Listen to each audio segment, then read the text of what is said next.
The frost came early that year in Friesland, Wisconsin, a town so small it shares its name with a province across the ocean. The very place where the first Van Dyken boarded a steamship in 1911 with 6 Holstein Friesian cows and a leather trunk of tools. Folks in this stretch of dairy country still say the soil remembers where it came from. The black and white cows grazing these hills descend, generation after generation, from that same Dutch bloodline, and the barns still lean the way barns lean in the old country. Red-roofed, deep-eaved, built to shed snow rather than fight it. This is where Jacob Van Dyken grew up, 12 years old, freckled, quiet in the way that boys get quiet when they are carrying something heavier than their age should allow. His father, Dirk, ran 300 acres and 38 milking cows, the same herd his own father had built from nothing after the war. And in the small pasture behind the milking parlor, there was a pony named Nell, barely 38 inches at the withers, a shaggy, barrel-bodied little mare with a mane that never seemed to lay flat, no matter how many times Jacob brushed it. Nell was not just any pony. She was a purebred Shetland, and Shetlands are strange and wonderful animals if you know anything about them. They evolved on the wind-scoured Shetland Islands off the coast of Scotland, a place with almost no shelter and thin, mineral-poor grass, and over centuries, their bodies adapted to survive on almost nothing. Their metabolism runs so efficient that a Shetland can maintain its weight on forage that would leave a full-sized horse gaunt. That same efficiency, though, is a double-edged trait. Feed a Shetland the rich, sugar-heavy pasture common on American farms, and you risk laminitis, a painful inflammation of the soft tissue inside the hoof that can cripple a pony for life.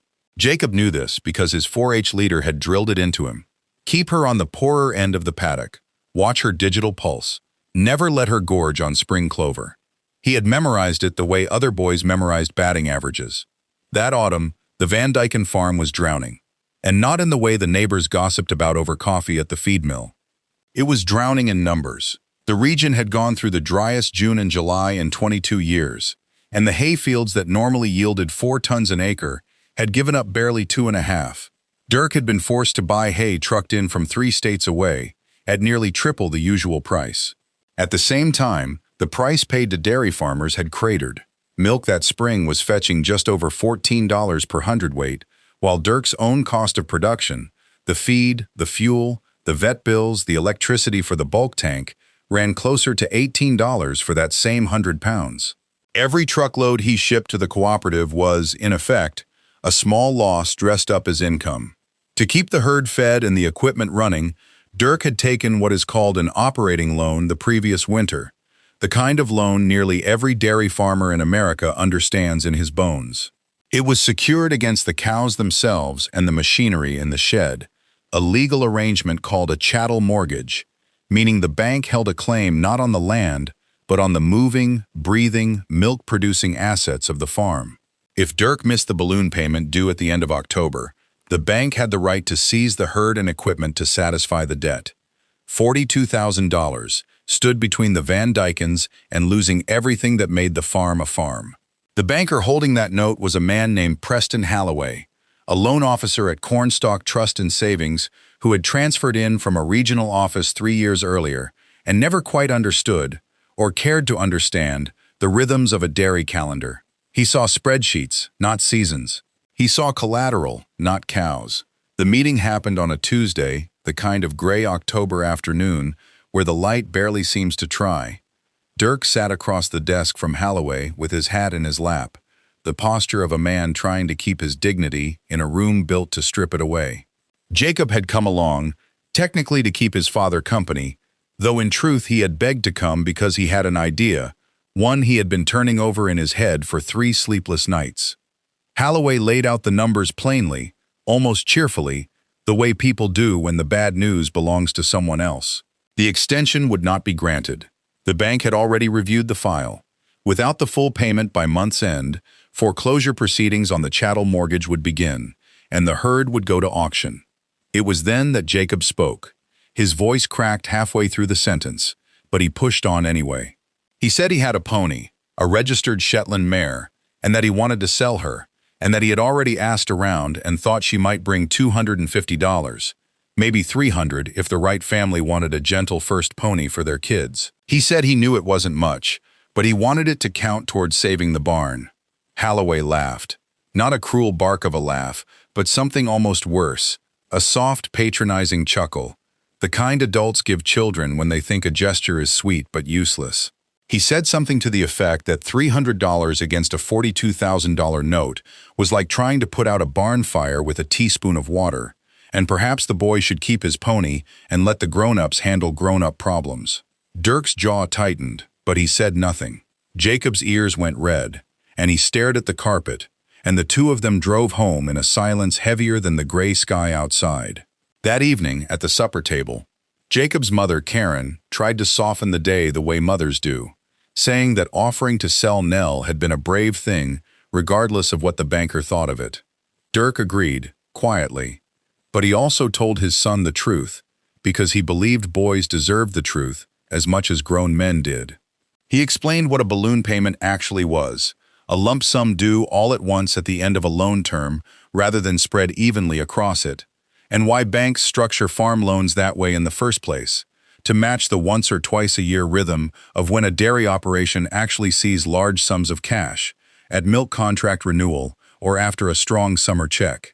He explained that the herd itself, all 38 cows, was listed as collateral on paper, filed with the county, and that losing that fight would mean losing not just income, but 3 generations of careful breeding, records on milk yield, butterfat percentage, and calving ease that could never simply be repurchased at auction.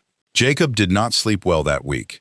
He kept returning to his grandfather's old ledger, a green cloth-bound notebook stored in a tin box in the tack room, filled with handwriting that had grown shakier in its final pages. He read through Henrik's notes on Nell's arrival, how his grandfather had specifically sought out a mare descended from Island Foundation stock rather than a flashier show pony, because he wanted, in his own words, an animal built the old way, not the show way. Jacob did not fully understand what that meant at 12, but he understood that his grandfather had cared enough to write it down, and that felt like something worth protecting, even if he could not yet explain why. It was during one of those sleepless nights that Jacob decided to bring Nell's full folder, not just the idea of selling her, to the farm's veterinarian, Dr. Lewis Alders, on his next scheduled visit to check the herd's reproductive records.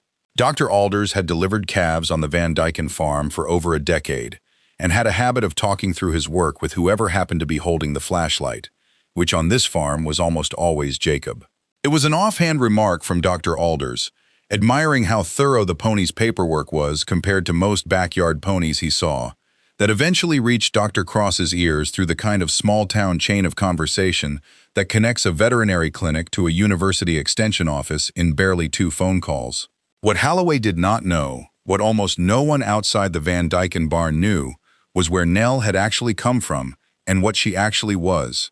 3 years earlier, Jacob's grandfather, old Henrik Van Dyken, had purchased Nell not as a child's toy, but as part of a deliberate effort to keep alive a specific bloodline of American Shetland, one that traced directly back to Island Foundation stock imported in the 1950s, animals prized not for show ring flash, but for genuine hardiness, the kind of cold-tolerant, easy-keeping constitution that modern show ponies, bred bigger and flashier over decades, had mostly lost. Henrik had kept meticulous paper records, the kind of thing few backyard pony owners bother with. Sire and dam registration numbers, foaling dates, veterinary notes. When Henrik passed, those records passed to Jacob, along with the pony herself, and, unknown to anyone yet, her unborn foal. Nell had been in foal that spring, bred the previous year to a stallion of similarly rare bloodline 2 counties over. Gestation in horses and ponies runs remarkably long, roughly 11 months, 340 days on average, far longer than most people expect for an animal so much smaller than a cow or a human. Jacob had tracked every week of it in a spiral notebook, the way his grandfather had taught him, watching for the telltale signs of approaching labor, the udder filling, called bagging up, and a waxy buildup on the teats that vets call teat waxing, which usually shows up 12 to 24 hours before foaling. The birth itself, in April, had nearly gone wrong. Nell had gone down in the paddock at 2 in the morning, and Jacob, sleeping in the hayloft that week specifically to watch her, had woken to her distress. The foal was coming, but the front legs were tangled, one hoof folded back against the chest instead of extended forward, what horsemen call a foal in an abnormal presentation. Jacob had done exactly what his 4-H large animal course had taught him never to do alone, but had no time to wait for the vet. He reached in, gently repositioned the folded leg during a pause between contractions, and helped guide the foal free. The filly, later named Greta, came out limp and still for a few terrifying seconds, before Jacob cleared the birth membrane from her nose and rubbed her chest briskly with a towel, the same rough stimulation a mare would give with her tongue, until the foal gasped and began to breathe. Within the hour, the newborn had to nurse, and this mattered for reasons far beyond simple hunger. A foal is born with almost no antibodies of its own. Nearly all of its early immune protection comes from colostrum, the thick, yellowish first milk packed with immunoglobulins, mainly a class called IgG, that the foal can only absorb efficiently through its gut wall in the first 12 to 24 hours of life. After that window closes, the gut lining changes and stops letting those large antibody molecules pass through intact. Miss that window, and a foal can develop what veterinarians call failure of passive transfer, leaving it dangerously vulnerable to infection. Jacob had watched the clock like a hawk that whole first day, and Greta nursed within 90 minutes of birth, exactly as she needed to. While all of this was unfolding quietly in the tack room and the paddock, the wider trouble at the farm had not stayed private. Small towns rarely allow that. Neighbors along the county road had noticed Dirk skipping the usual fall equipment upgrades, had noticed the hay wagons arriving from out of state instead of from the Van Dyken's own fields, had noticed Karen picking up extra shifts at the school cafeteria. A few families from the Reformed church the Van Dykens attended, many of them descended from the same wave of Dutch immigration that had brought Henrik across in 1911, quietly organized a work bee, the old-fashioned kind, showing up one Saturday with tractors and trailers to help get in what late hay there was before the first hard freeze. It did not solve the bank problem, but it kept morale from collapsing entirely, and it reminded Jacob that a farm community, whatever its faults, tends to close ranks around its own in a way a spreadsheet never could. None of this seemed important to anyone but Jacob and his grandfather's memory, until word of the Van Dyken family's trouble reached, of all people, a graduate researcher named Dr. Amelia Cross, who worked with a livestock conservation program affiliated with a state university extension office. Part of her work involved locating small, verified populations of heritage bloodlines in working farms, animals whose genetics preserved traits that decades of show ring breeding had diluted elsewhere. Rare bloodline conservation groups, similar in spirit to the well-known Livestock Conservancy, actively seek out exactly these kinds of documented lines, because a shrinking gene pool in any breed raises real risks: increased likelihood of inherited disorders, smaller litter and foal sizes over generations, and a general loss of the resilience that made a breed valuable in the first place. A local large animal veterinarian, the same one who had eventually come out to check on Nell and Greta after the difficult birth, had mentioned the pony's paperwork almost in passing to a colleague, who mentioned it to someone at the extension office, who mentioned it to Dr. Cross. She drove out to the Van Dyken farm on a whim on a Thursday afternoon, expecting perhaps to find incomplete or exaggerated records, the way such leads often turn out. Instead, she found a spiral notebook filled with 3 generations of careful handwriting, registration numbers that checked out against the National Shetland Pony Registry, and a filly, Greta, whose lineage on both sides traced to exactly the kind of Foundation Island bloodline her program had been trying to locate for over a year. She also found a boy who could recite gestation timelines, describe teat waxing, and explain failure of passive transfer with the calm precision of someone twice his age, because he had lived through every hour of it, rather than reading it in a textbook. Dr. Cross made a call to her program director that same evening. 2 weeks later, the university's Heritage Livestock Conservation Fund offered the Van Dykens a breeding rights and preservation contract for Nell and Greta together, an arrangement that would pay an upfront preservation stipend, cover stud fees and veterinary costs for future controlled breedings, and provide an annual payment for as long as the family maintained the bloodline according to the program's conservation standards. The upfront figure alone came to $18,000, with additional payments to follow in future years. It was not, by itself, enough to erase the entire $42,000 note. But paired with an emergency loan through the local farm service agency, the federal program designed specifically to help family farms bridge exactly this kind of gap after a drought year, and a short extension that Cornstalk Trust and Savings suddenly found itself far more willing to grant once the collateral picture changed. The Van Dyken farm crossed the line from crisis to survival. Word travels fast in a town the size of Friesland, and it did not take long for the story of the boy who had offered his $300 pony to save the farm, only to have that same pony's carefully kept bloodline become the very thing that helped save it, to make its way back to Cornstalk Trust and Savings. Preston Halloway, to his credit, drove out to the farm himself once the paperwork was finalized. He did not need to, but he stood in the same barnyard where he had once dismissed a boy's offer as a teaspoon against a fire, and he shook Jacob's hand, and he told him, in front of Dirk, that he had been wrong to laugh, and that he hoped Jacob would keep every one of those notebooks, because apparently a careful record and a stubborn boy could be worth more than any spreadsheet gave them credit for. The Farm Service Agency loan, for its part, was not charity, and Dirk was quick to point that out to anyone who assumed otherwise.